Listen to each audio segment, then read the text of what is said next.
The Drover's Wife is an iconic story by one of Australia's greatest writers.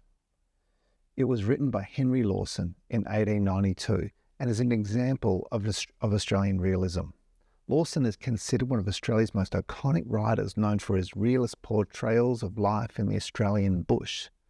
And his work offers a gritty and unsentimental look at the outback during the late 19th century, and it reflects the social and economic changes happening in post-colonial Australia.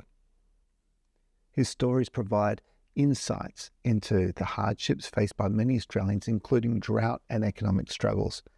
And his work, like The Drover's Wife, also helped shape a national identity for Australia by capturing the unique experiences of those living in the bush.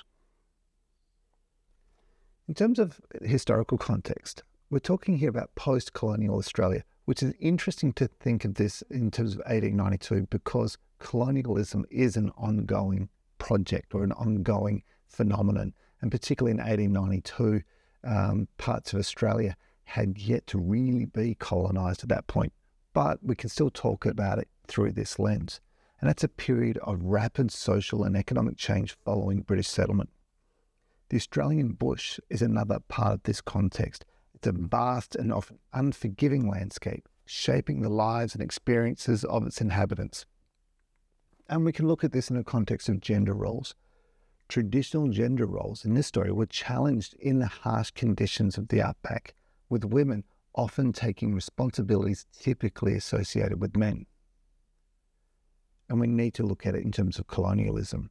The story takes place amidst the ongoing colonial project. The antagonistic view towards Indigenous peoples is clear in the story, and in the period, dispossession and massacres across the country were still ongoing. This is 1892. There were massacres going on well until the 1920s and 30s. So now let's look at the themes and ideas that are in this story. Well, when considering themes and ideas, we're also thinking about reading practices. And this story requires reading both as a construct of its period. We should read it in terms of its reflection of the dominant values of the time, and also in terms of the values of our own time. So let's start by looking at humankind versus nature. This is a story that explores the constant struggle against a harsh environment represented by the snake, the drought, and the wild animals. In terms of the values of the time, the story is actually a celebration of colonialism, of the resilience of the people involved in colonizing the outback. It's a story about gender roles. Lawson challenges dominant roles of women at the time through his construction of a tough, resilient woman in the outback. And we see this where he says her surroundings are not favourable to the development of the womanly or sentimental side of nature. It's also a story about isolation and vulnerability. The isolation of the woman is both the source of vulnerability but also of strength. Her experiences are grim, yet Lawson is celebrating her resilience.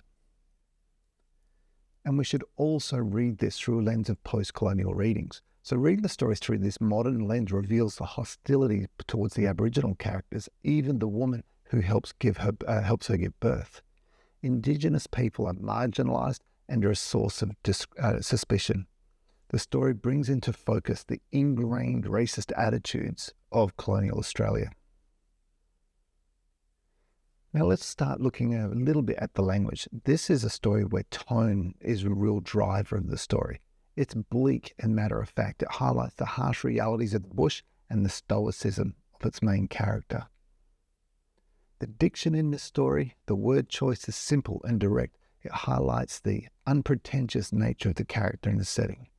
The use of the Australian vernacular lends to the authenticity and development of voice. In fact, this use of the Australian vernacular is what really makes Henry Lawson one of those great writers. He brings that language into literature rather than leaving it out in the world. Figurative language is used sparingly in this story, but it's there now and again. We have simile being used. Lawson describes the cracks between the slabs during a thunderstorm as that they would gleam like polished silver. It highlights the intensity and beauty of the natural world, even amidst danger. Metaphor. Alligator, the dog, chawing up apparatus, is said to greatly resemble that of the reptile he was named after. emphasizing the dog's ferocity and his effectiveness as a protector. Symbolism is a key driver of this narrative. The snake symbolizes the ever-present threat from nature, and its defeat symbolizes the conquering of the natural world. This weaves it back into that post-colonial reading, or that colonialist reading, doesn't it? It can be read through a post-colonial lens as well, and the snake is also a biblical reference, and we can think of that in terms of intertextuality. Alligator as a symbol embodies the dangers of the bush.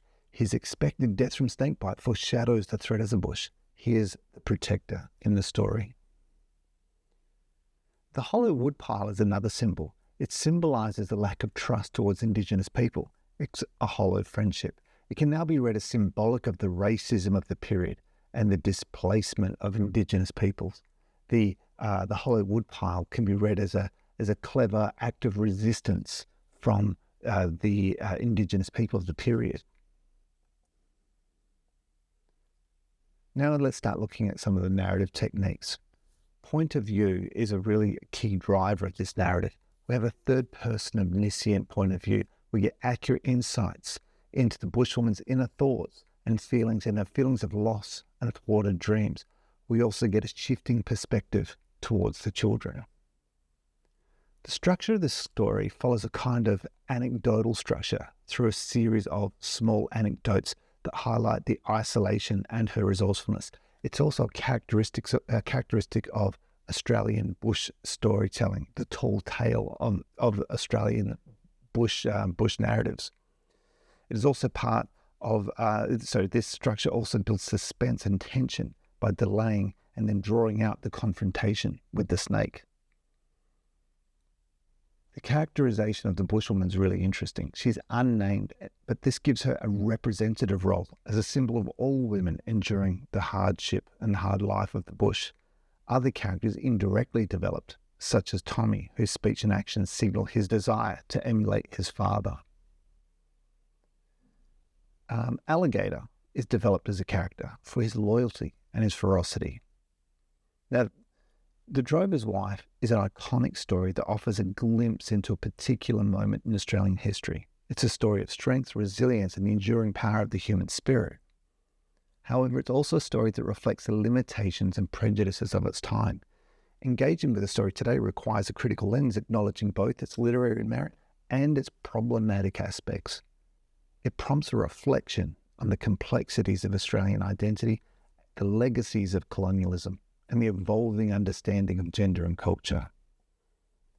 Now, I feel like I've just scraped the surface of The Drover's Wife. I really encourage you to read it several times and then to also go and read some of the critical responses to this story to deepen your own understanding. I hope this has given you an easy or at least a clear start to reading this story. Good luck.